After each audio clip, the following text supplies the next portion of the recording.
semuanya, nama saya Kesia.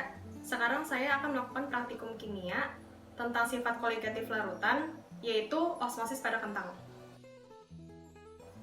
Yang pertama, alat yang saya gunakan adalah pisau,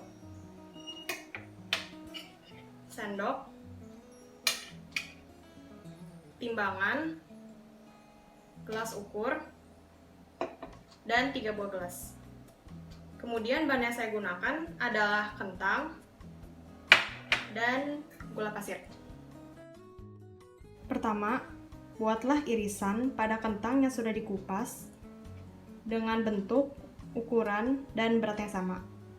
Di sini saya sudah memotongnya menggunakan pisau dengan bentuk, ukuran, dan berat yang sama. Kedua, buatlah larutan gula 10% dengan mengkombinasikan 10 gram gula dengan 100 ml air.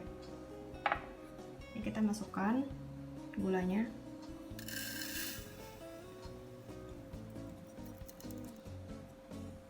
Sudah 10 gram.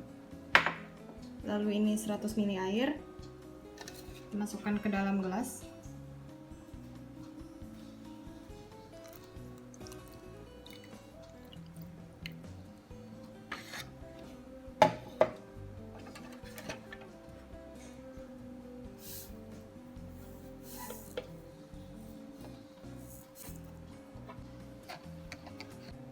Selanjutnya, buatlah larutan gula 20% dengan mengkombinasikan 20 gram gula dengan 100 ml air. Kita masukkan gulanya.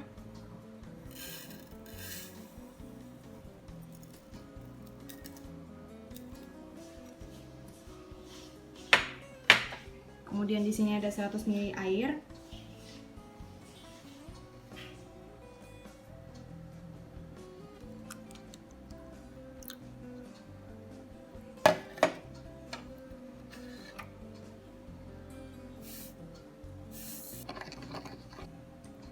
Selanjutnya, masukkan 100 ml air ke dalam gelas.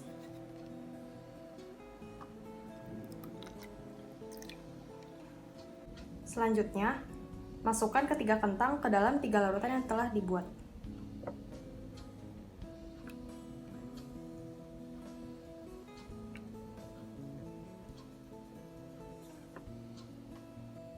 Setelah 1 jam berlalu, mari kita amati perbedaan di ketiga larutan tersebut.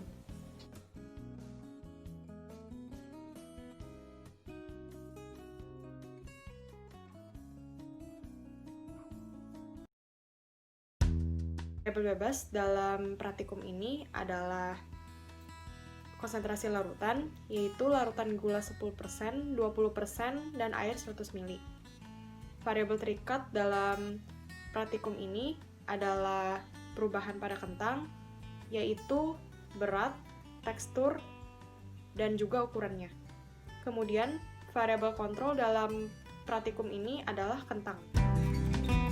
Sifat koligatif larutan adalah sifat larutan yang tidak bergantung pada sifat zat terlarutnya, melainkan pada konsentrasi partikel zat terlarutnya. Tekanan osmotik pada kentang merupakan sifat koligatif non-elektrolit, yaitu gaya yang diperlukan untuk mengimbangi desakan zat pelarut melalui selaput semi-permeabel ke dalam larutan. Setelah 60 menit diamkan, pada larutan gula 10%, kentang menjadi lembek dan terjadi penyusutan dari ukuran semula. Peristiwa menyusutnya kentang disebabkan karena kentang hipotonis terhadap gula, sehingga air yang di dalam kentang akan keluar dari sel kentang. Semakin hipertonis larutannya, maka semakin lembek kentangnya. Seperti halnya kentang yang ada di dalam larutan gula 20% yang lebih lembek dan ukurannya lebih menyusut dibanding kentang dalam larutan lain. Hal ini disebabkan oleh kerapatan air gula 20% lebih besar dibandingkan air gula 10% maupun air putih. Sedangkan air putih lebih encer dibandingkan larutan gula, sehingga jumlah zat terlarutnya relatif sedikit. Sehingga air berpindah dari luar sel masuk ke dalam sel. Oleh karena itu, potongan kentang di air biasa lebih besar dan teksturnya lebih keras.